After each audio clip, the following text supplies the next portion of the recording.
Hello student, કેમ છો? મજામાં? સાઈરામ. હવે 11મા ધોરણની અંદર ચેપ્ટર નંબર 5 દ્રવ્યની અવસ્થા, વાયુ અને પ્રવાહી, જેમાં આપણે વાયુના નિયમો ની થોડીક ચર્ચા કરી હતી. એ પહેલા અંતરાણ્વીય આકર્ષણ અને તેના પ્રકારની ચર્ચા કરી. આજના વિડીયોમાં આપણે જોશું વાયુની અંદર એના કદ ઉપર તાપમાન અને દબાણની નોંધનીય અસર થાય છે. તો એને રિલેટેડ છે એ કેટલાક નિયમો કે જે ખૂબ જ ઉપયોગી છે, મોસ્ટ આઈએમપી છે, કોમ્પિટિટિવ એક્ઝામમાં પણ છે, એના કન્સેપ્ટ કામ આવશે. અને 11મા ધોરણની અંદર વાત કરું તો 2 માર્કના થિયરિકલ ક્વેશ્ચન કે દાખલા માટે પણ છે એ આ પોઈન્ટ ઉપયોગી થશે. ત્રણ નિયમો છે. બોયલ, ચાર્લ્સ, ગેલ્યુસેકનો નિયમ, એમાં બધા છે એ આ વિડીયોમાં પૂરા નહીં થાય, પરંતુ આપણે ગ્રેજ્યુઅલી દરેક નિયમ છે એને વેલ અન્ડરસ્ટેન્ડ સાથે છે એ તૈયાર કરશું. તો ચાલો શરૂ કરીએ. બોયલનો નિયમ આપી તેનું ગાણિતિક સૂત્ર તારવો. હવે મેં તમને કીધું કે વાયુ છે એનું કદ, તાપમાન અને દબાણ વચ્ચેનો આપણે સંબંધ તારવવાનો છે. તો સિમ્પલ એક એક્ઝામ્પલ આપું કે એક સિલિન્ડરમાં અહીં પિસ્ટન રાખ્યું છે. બહુ સિમ્પલ નિયમ છે, પણ થોડુંક આપણે પ્રેક્ટિકલી જોઈએ. ખાલી જગ્યા છે, ત્યાં કાંઈ ના હોય તો હવા હોય. અહીં ચોક્કસ નિશ્ચિત જથ્થાનો વાયુ ભરેલો છે અને એ સિલિન્ડરનું કદ એક એક્ઝામ્પલ તરીકે 2 લીટર છે. આટલું જે છે કદ એનું 2 લીટર થાય. મેં લીટરમાં કન્વર્ટ કરીને કીધું છે. આ પિસ્ટન છે, સરકી શકે તેવું.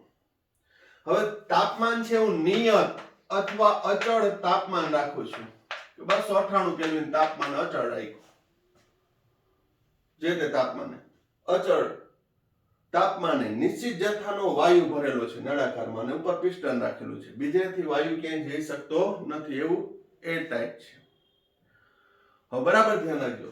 આની ઉપર હું દબાણ આપું, પિસ્ટન નામ નીચે તરફ લઈ જાઉં. નીચે તરફ લઈ જાઉં તો નેક્સ્ટ ડાયાગ્રામ કંઈક આવી હશે.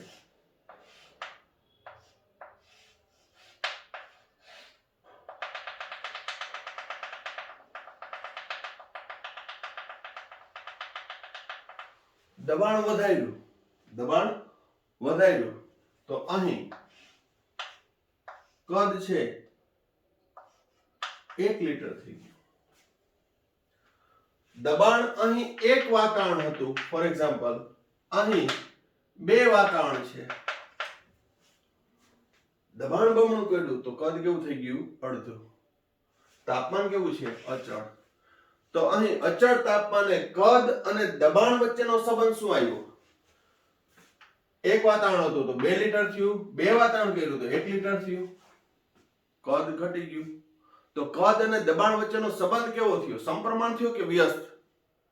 આ વિડિયો જોવો ત્યારે તમારા માઇન્ડમાં પણ છે જવાબ ઉપસ્થિત રહેવો જોઈએ, સાચો થઈ જવો જોઈએ કે કદ અને દબાણ વચ્ચેનો સંબંધ કેવો? તો કે વ્યસ્ત સંબંધ. કેવો સંબંધ આવ્યો? વ્યસ્ત. દબાણના વધારા સાથે કદ ઘટે છે. હવે દબાણ ઘટાડી નાખું, રિલેક્સ કરી નાખું, ઉપર તરફ લઈ જાઉં, તાપમાન અચળ જ રાખું છું. હજી ઉપર લઈ જાઉં તો ઉપર લઈ જાઉં તો કદ છે ઈ વધશે. કદ વધે તો દબાણ ઘટી ગયું. તો કદ અને દબાણ કેવા પ્રમાણમાં થયો? વ્યસ્ત સંબંધમાં. બોયલ નામના વૈજ્ઞાનિકે નિયત તાપમાને, અચળ તાપમાને, અહીં તાપમાન બદલાતું નથી, નિયત તાપમાને નિશ્ચિત જથ્થાના વાયુના કદ અને દબાણ વચ્ચેનો સંબંધ પ્રસ્થાપિત કર્યો. અને કદ અને દબાણ વચ્ચેનો સંબંધ પ્રસ્થાપિત કર્યો છે બોયલના નિયમ તરીકે રજૂ થયો. તો નિયમ શું હતો આપણે જોઈએ. નિયત તાપમાને નિશ્ચિત જથ્થાના વાયુનું દબાણ તેના કદના વ્યસ્ત પ્રમાણમાં હોય છે. હવે આનાથી ઉલટું પણ લખી શકો. વાયુનું કદ તેના દબાણના વ્યસ્ત પ્રમાણમાં હોય છે, પરસ્પર છે. અહીં કદ વધાર્યું તો દબાણ ઘટી ગયું. કદ કેમ વધે? તાપમાન તો અચળ રાખવું છે, નહીતર તાપમાન વધારો તો કદ વધશે, એવું આવશે આગળ. પણ અહીં તાપમાન તો મારે અચળ રાખવું છે, તો મારે મેન્યુઅલી છે એ કદ વધારવું હોય તો દબાણ ઘટાડવું પડે. ફુગાને દબાવું તો એ સંકોચાશે, કદ ઘટ્યું. વધારવું છે તો મારે દબાણ હટાવી લેવું પડે. તો અહીં કદ અને દબાણ એકબીજાના વ્યસ્ત પ્રમાણમાં છે. તો નિયત તાપમાને નિશ્ચિત જથ્થાના વાયુનું કદ તેના દબાણના વ્યસ્ત પ્રમાણમાં છે, અથવા દબાણ તેના કદના વ્યસ્ત પ્રમાણમાં છે. હવે સૂત્ર જોઈએ નિયમ ઉપરથી. નિયત તાપમાને, નિયત એટલે અચળ તાપમાને, અચળ તાપમાને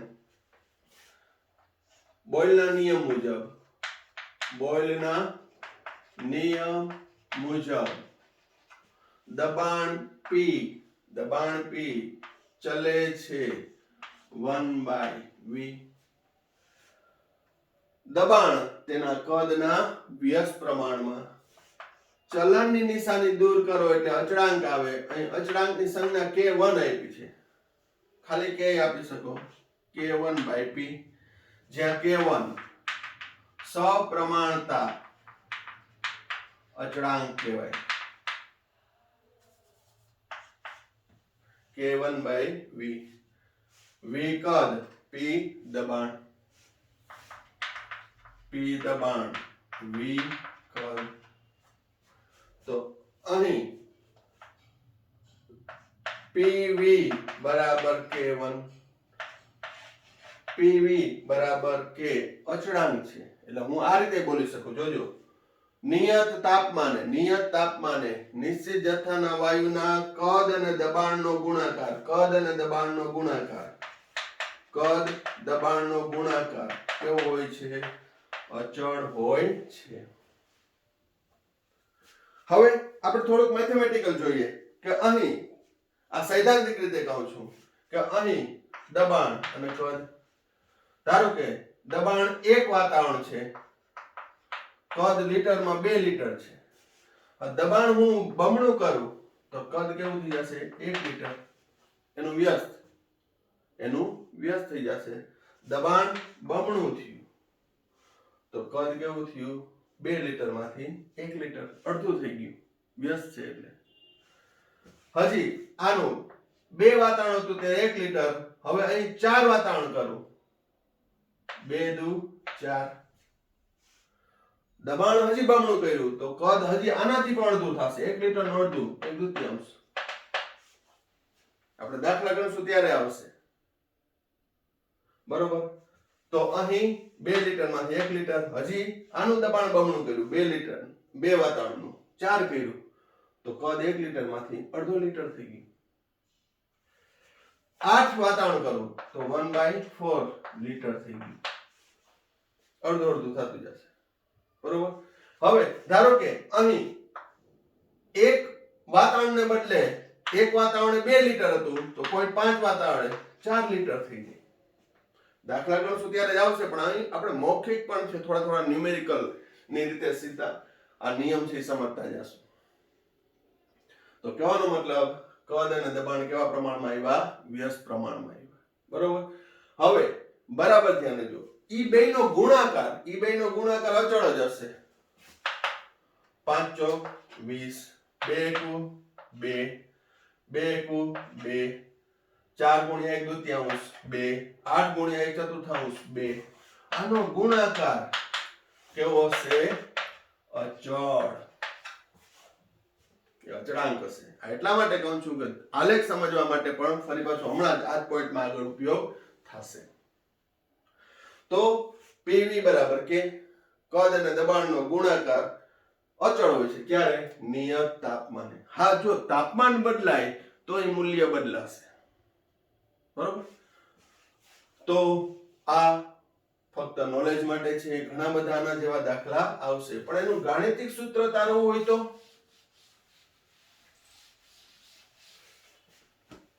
તો કે ધારો કે નિયત તાપમાને પ્રારંભિક સ્થિતિમાં દબાણ છે એ P1 અને કદ V1 હોય. હવે અંતિમ સ્થિતિમાં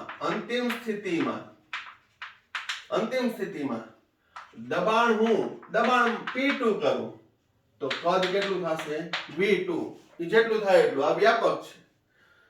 દબાણ P1 હતું ત્યારે કદ V1, દબાણ P2 કર્યું તો કદ V2 થઈ ગયું. તો બોયલના નિયમ મુજબ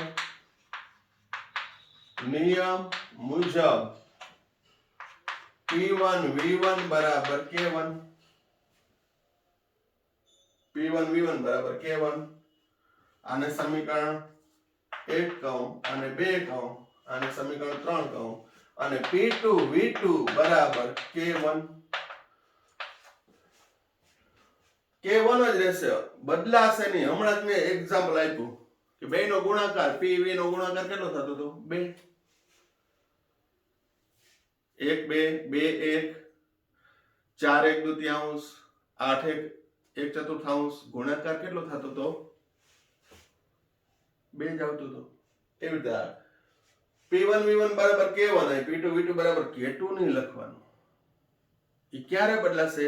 K1 માંથી K2 ક્યારે થાય? તો કે તાપમાન બદલાય તો. બાકી નિયત તાપમાને અને સમતાપી કહેવાય. એક અવસ્થામાંથી બીજી અવસ્થામાં વાયુ રૂપાંતર પામતો હોય, કદ વધતું હોય ઘટતું હોય, પણ તાપમાન અચળ રહેતું હોય તો એને કહેવાય સમતાપી. અને કેવું પ્રક્રમ કહેવાય? સમતાપી. 3 અને 4 ઉપરથી સમીકરણ 3 અને 4 પરથી P1 V1 બરાબર P2 V2. આ સૂત્ર દ્વારા તમે દાખલા ગણી શકો કે પ્રારંભિક દબાણ આપ્યું હોય, પ્રારંભિક કદ આપ્યું હોય, અંતિમ કદ આપ્યું હોય તો અંતિમ દબાણ શોધી શકાય. અંતિમ દબાણ આપ્યું હોય તો અંતિમ કદ શોધી શકાય. ટૂંકમાં 4 પેરામીટર માંથી 3 પેરામીટર આપ્યા હોય તો ચોથું શોધી શકાય. એટલે એના ઉપરથી દાખલાઓ ગણી શકાય, માટે એને ગાણિતિક સૂત્ર કહેવાય. આ સંજ્ઞારૂપ સૂત્ર કહેવાય. બોયલના નિયમનું જે થિયરિકલ છે એ સંજ્ઞા સ્વરૂપે શું T અચળ આખો નિયમ આવી ગયો. શું? નિયત તાપમાને નિશ્ચિત જથ્થાના વાયુનું દબાણ તેના કદના વ્યસ્ત પ્રમાણમાં હોય છે, અથવા દબાણ અને કદનો ગુણાકાર અચળ હોય છે. બરોબર? તો આ થયો બોયલનો નિયમ. બોયલ નામના વૈજ્ઞાનિકે તાપમાન અચળ લઈ દબાણમાં ફેરફાર કરી કદમાં શું ફેરફાર થાય એ અભ્યાસ કર્યો. કદમાં ફેરફાર કર્યું, તાપમાન અચળ રાખ્યું અને દબાણમાં શું ફેરફાર થાય એના આધારે કદ અને દબાણ વચ્ચેનો સંબંધ પ્રસ્થાપિત કર્યો. વ્યવસ્થિત જોઈ લેજો.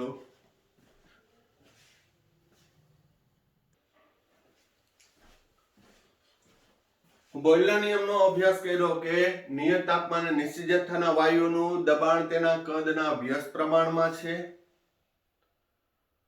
કદ દબાણનો ગુણાકાર અચળ હોય છે. હવે બરાબર ધ્યાન રાખજો. અહીં બોયલના નિયમની સમજૂતી આલેખ દ્વારા, આ પણ કદાચ MCQ ની અંદર કોમ્પિટિટિવ એક્ઝામમાં આલેખ આપી અને એ ક્વેશ્ચન પૂછાઈ શકે. હવે બરાબર ધ્યાન રાખજો. પહેલો આલેખ છે P વિરુદ્ધ V નો. P વિરુદ્ધ V નો. હવે અહીં 3 વિદ્યાર્થી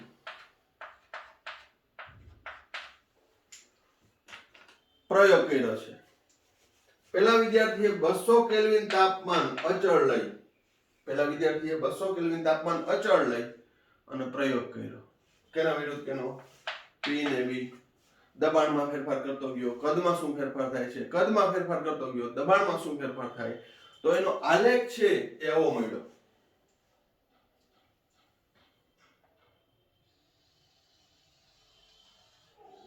વક્ર આલેખ મળ્યો. કોઈને પ્રશ્ન થાય કે સર હમણાં જ તમે સમજાવ્યું કે કદ અને દબાણ વ્યસ્ત પ્રમાણમાં છે, તો આલેખ છે સુરેખ મળવો જોઈએ. આવો કે દબાણ જેમ વધે એમ કદ ઘટે, દબાણ નીચું તો કદ વધુ. બરોબર છે, સુરેખ જ મળવું જોઈએ. પણ મેં આવો આલેખ દોર્યો 200 કેલ્વિન નિયત તાપમાન 200 કેલ્વિન. વક્ર આલેખ શા માટે? તો જો મેં તમને જે એક્ઝામ્પલ આપ્યું હતું કે દબાણ અને કદ, અહીંયા એક વાતાવરણ રાખો ત્યારે 2 લીટર હતું, અહીં 2 કર્યું તો આ 1 થયું, 4 કર્યું એનું બમણું કર્યું તો 1 દુત્યાંશ થયું, 8 કર્યું 1 ચતુર્થાંશ થયું. આ 2 લીટર હતું, આ 1 લીટર થઈ ગયું, આ 0.5 લીટર થઈ ગયું, આ 0.25 લીટર થઈ ગયું. દબાણ તો મેં બમણું કરતો ગયો, 1 વાતાવરણ, 2 વાતાવરણ, 4 વાતાવરણ, 8 વાતાવરણ. તો અહીં વ્યસ્ત હોય તો સુરેખ આલેખ આવવો જોઈએ. સુરેખ શા માટે નહીં? વક્ર કેમ? ટેક્સ્ટબુકમાં વક્ર આપ્યો છે, મેં વક્ર દોર્યો. તો વક્ર એટલા માટે નહીં કે અહીં થોડું વિચલન જોવા મળશે, થોડી ત્રુટિ જોવા મળશે. હું જે વાત કરી એ સૈદ્ધાંતિક હતી, આ સૈદ્ધાંતિક થયું. પણ વિદ્યાર્થીએ પ્રેક્ટિકલીમાં આપ્યું તો આ 2 લીટર નહોતું, ફોર એક્ઝામ્પલ 1.99 લીટર હતું. આ 1 લીટર નહોતું, આ 1 લીટર નહોતું, ધારો કે 1.1 લીટર છે, એક એક્ઝામ્પલ તરીકે. એમાં વિચલન જોવા મળે, ત્રુટિ જોવા મળે, ડેવિએશન જોવા મળે. સૈદ્ધાંતિક બરોબર, આ સમય એકદમ સમજાઈ ગયું હોય, જેને વ્યસ્ત સંબંધમાં ને થોડું બેઝિક મેથ્સ ક્લિયર હોય એટલે તરત સમજાઈ ગયું બરોબર છે. 1 એ 2, 2 એ 1, 4 એ અડધો, 8 એનો ચોથો ભાગ. દબાણ બમણું કરતા જાઓ તેમ તેમ કદ અડધું થતું જાય, વ્યસ્ત સંબંધ છે એટલે. પણ પ્રેક્ટિકલી છે આ જે મેં લીધું 2 લીટર તો એક્ઝેક્ટલી 2 લીટર હોય નહીં, પરિણામે સુરેખ આલેખ મળતો નથી. આગળ આપણે એના વિચલનનો અભ્યાસ કરશું. અથવા આ રીતે જો ફોલો કરતા હોય તો એને આદર્શ વાયુ કહેવાય, આઈડિયલ. પણ કોઈ પણ સંપૂર્ણ આદર્શ હોય નહીં, આઈડિયલ હોય નહીં. આપણે આદર્શ વાયુ, બિન આદર્શ વાયુનો અભ્યાસ કરશું ત્યારે કહીશ. આલેખ છે વક્ર મળે, બરોબર? એટલે આને કહેવાય સમતાપી વક્ર. અને યાદ રાખજો, આગળ જતા કામ આવશે. સમતાપી વક્ર. હવે બીજો વિદ્યાર્થી છે એ 400 કેલ્વિન તાપમાન પ્રયોગ કરો. એ જ જથ્થાનો વાયુ લીધો પણ તાપમાન એને કેટલું રાખ્યું? 400 કેલ્વિન અચળ રાખ્યું. પેલા વિદ્યાર્થી 200 કેલ્વિન. તો 400 કેલ્વિન અચળ રાખ્યું. કદ અને દબાણ વચ્ચેનો સંબંધ તપાસો તો એનો આલેખ એ વક્ર મળ્યો. પણ એ ક્યાં આવશે? આની નીચે આવશે કે ઉપર? એવું લોજિક ના મારતા સર નીચે જગ્યા નથી દોરવાની એટલે ઉપર જ આવશે. ઉપર જ આવશે. કારણ શું? 400 કેલ્વિન તાપમાને, 200 કરતા 400 કેલ્વિન તાપમાને એને જે વાયુનો જથ્થો લીધો હોય ને એનું કદ અને દબાણ બે વધી ગયું હોય, મૂળ કદ અને દબાણ કરતા. કારણ કે આપણે એ પણ ભણશું, તાપમાન વધતા દબાણ વધે અથવા કદ વધે છે. આ ત્રણ સંલગ્ન ત્રણ નિયમ પૂરા થઈ જાય પછી આખું એનું કોમ્બિનેશન કહીશ. તો તાપમાન 200 માંથી 400 થયું. હવે ઈ બીજો વિદ્યાર્થી 400 કેલ્વિન તાપમાન અચળ રાખી અને કદ અને દબાણ વચ્ચેનો સંબંધ તપાસ્યો તો એનો આલેખ કેવો મળ્યો?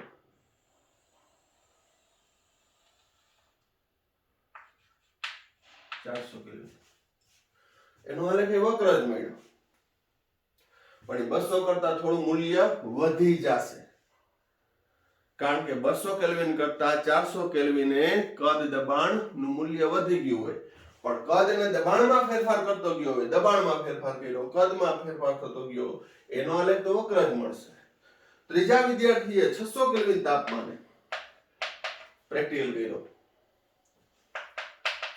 એને 600 કેલ્વિન તાપમાન અચળ રાખ્યું, બરોબર? અને કદ અને દબાણ વચ્ચેનો સંબંધ તપાસ્યો તો એ સંબંધ આવ્યો વક્ર. 600 કેલ્વિન કેવો આવ્યો? 600 કેલ્વિન વક્ર. તો આ સમતાપી વક્ર થયા. અહીં 3 પ્રયોગ કરેલા છે 3 વિદ્યાર્થીએ. નહીતર P વિરુદ્ધ V નો આલેખ કેવો આવશે? વક્ર. પણ 200 કરતા 400 એ વધુ, 400 કરતા 600 એ મૂલ્ય થોડું વધુ હશે. કઈ રીતે જોજો.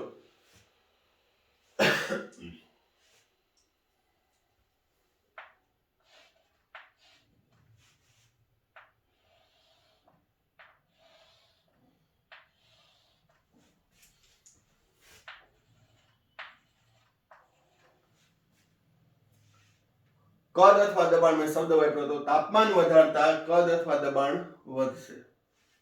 જો આ 200 એ જે V1 મળ્યો, 200 એ V1, 400 એ V2, 600 એ V3. દબાણ હાલો અહીં અચળ છે, P અચળ. 200 એ જે પ્રયોગ થયો એનું દબાણ જે હતું, 400 એ જે દબાણ હતું, 600 એ દબાણ અચળ છે. તો કદ V3 greater than V2 greater than V1 થાય ને થાય છે. હવે આમ એમને ખાલી નોલેજ માટે સમજીએ કે તાપમાન વધાર્યું, દબાણ અચળ રાખ્યું. અત્યારે જે હું બોઈલર નિયમમાં શું અચળ રાખ્યું છે? તાપમાન. તાપમાન અચળ રાખ્યું તો કદ વધારતા દબાણ ઘટે છે. કદ વધારતા દબાણ ઘટે છે. દબાણ વધારતા કદ ઘટે છે. વ્યસ્ત સંબંધ છે. પણ હવે દબાણ અહીં અચળ થયું, જો આલેખમાં, અને તાપમાન વધતા જાય, તાપમાન વધે તેમ કદ વધે છે. હવે એનાથી ઊંધું થોડું કન્જસ્ટેડ થઈ જાય, પણ નોલેજ એક્સપાન્શન કરવું જરૂરી છે. અહીંયા હું ધારો કે કદ અચળ લઈ લઉં, 200 એ 400 એ કે 600 એ કદ અચળ છે. જોજો હવે 200 માંથી 400 અને 400 માંથી 600 થાય છે તાપમાન, ત્યારે દબાણ પણ વધશે. કદ અચળ હોય તો દબાણ વધશે. જોજો આ 200 એ P1, 400 એ P2, 600 એ P3. તો અહીં P3 greater than P2 greater than P1, એટલે તાપમાન વધતા દબાણ અથવા કદ વધે છે. એવું કેમ બોલ્યો? તો કે જો હું દબાણ અચળ રાખું તો કદ વધશે, કદ અચળ રાખું તો દબાણ વધશે. તાપમાન વધતા ચાર્લ્સ અને ગેલ્યુસેક બેનો નિયમ આવી ગયો, પણ આપણે અત્યારે એ નથી ભણવું. અત્યારે આપણે બોઇલમાં કોન્સન્ટ્રેટ કરશું. બોઇલે શું કીધું? અચળ તાપમાને વાયુનું કદ તેના દબાણના વ્યસ્ત પ્રમાણમાં હોય છે. એટલે આલેખ અવગમ મળશે, વક્ર મળે છે. વક્ર એટલા માટે મળે કે જે સિદ્ધાંતિક મુજબ જે મૂલ્ય મળવું જોઈએ એનાથી થોડું વધારે ઓછું મળે છે. ઈ વાયુના પ્રકાર ઉપર આધાર રાખે છે. બરોબર? તો એ વાત થઈ આલેખની. હવે બીજો આલેખ છે P વિરુદ્ધ 1/V નો. P વિરુદ્ધ 1/V નો આલેખ. દબાણ વધે તો કદ ઘટે, કદ ઘટે છે તો 1/V વધે ને. દબાણ વધે છે, દબાણ વધે તો કદ ઘટશે. બોયલનો નિયમ. કદ ઘટે તો 1/V વધશે, કારણ કે કદ છેદ ઘટે છે. છેદ ઘટે, છેદ શું છે? V ઘટે તો 1/V વધશે. તો આલેખ કેવો આવશે? જોજો.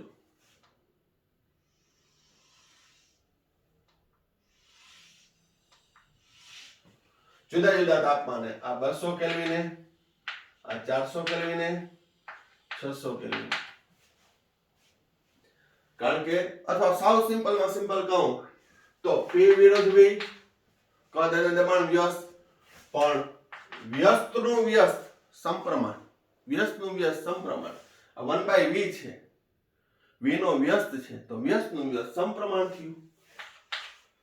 સમપ્રમાણ થયું એટલે અહીં ફરી એકવાર દબાણ જેમ જેમ વધશે, દબાણ જેમ જેમ વધશે એમ V ઘટશે.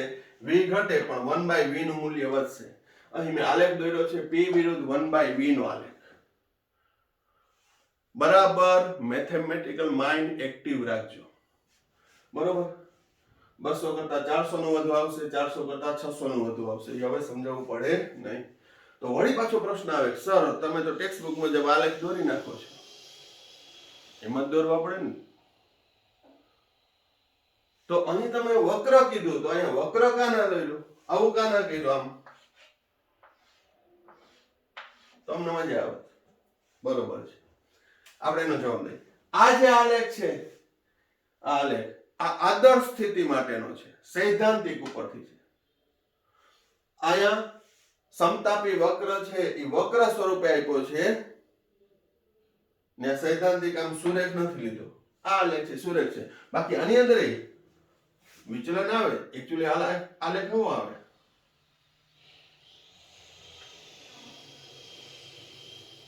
આવો આલેખ છે. પણ આમાં આપ્યો છે સૈદ્ધાંતિક છે. આ સૈદ્ધાંતિક છે. બરોબર. આ વક્ર આવશે આવો જ આલેખ આવે, પણ એ હું ડિલીટ કરી નાખું છું. ઓ સુરેખ કે p વધતા 1/v વધશે એટલે સુરેખ ઉપરની દિશામાં જાય. દબાણ વધતા કદ ઘટશે, ડાઉનવર્ડમાં રેખા આવે, અહીંયા અપવર્ડમાં આવે, કારણ કે p વિરુદ્ધ 1/v છે. બરાબર સમજો. આનો વ્યસ્ત આલેખ છે. હવે pv વિરુદ્ધ v. pv એટલે અચળ કે તો બરાબર ધ્યાન રાખજો. અહીં 200 કેલ્વિન તાપમાને પ્રક્રિયા કરો. 200 કેલ્વિન કદ વધારતો જ જાઉં છું તો pv કેટલું રહેશે? અચળ. કદ ગમે એટલું વધારો તો pv કેવું રહેશે? અચળ. કારણ શું? અહીં તમે જોવો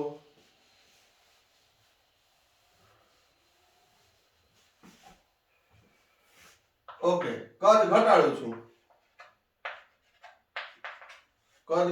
છું તો pv નો ગુણાકાર કેટલો? 2 નથી કરવો, 2 જ આવશે. બરોબર. કેટલો આવશે? 2. તો pv નું મૂલ્ય કેટલું આવશે? 2. અચળ આવશે. તમે કહો 400 કેલ્વિન તાપમાન આ કદાચ મૂલ્ય બદલાઈ જાય. pv નો ગુણાકાર એક એક્ઝામ્પલ તરીકે 3 આવે. 3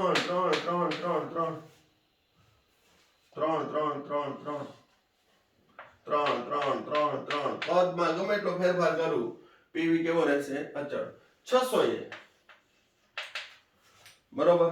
તો pv વિરુદ્ધ v નો આલેખ અથવા pv વિરુદ્ધ p નો આલેખ એવો જ આવશે. પણ તાપમાન વધતા આ મૂલ્ય વધશે, k વધશે. બરોબર. વ્યવસ્થિત એકાગ્રતા પૂર્વક છે એ તમે અભ્યાસ કરજો. બાકી નિયમ તો છે એ ફક્ત 5 મિનિટનો છે. સૂત્ર એ 5 મિનિટ. p1 v1 બરાબર p2 v2. 2-5 દાખલા ગણાઈ દો એને રિલેટેડ. થઈ ગયો ટોપિક પૂરો, વિડિયો પૂરો. પણ સાચી સમજ જે તે તમારું કન્ટેન્ટ જેટલું ક્લિયર થશે એટલું મજા આવશે. અને ખાસ કરીને અન્ડરસ્ટેન્ડિંગ વાળા ટોપિકમાં એસેપ્ટેબલ હોય, જે સ્વીકાર્ય હોય, એ વસ્તુ અલગ છે. બરોબર. તો વ્યવસ્થિત રીતે જોઈ લ્યો. આલેખ દ્વારા બોયલના નિયમની સમજૂતી.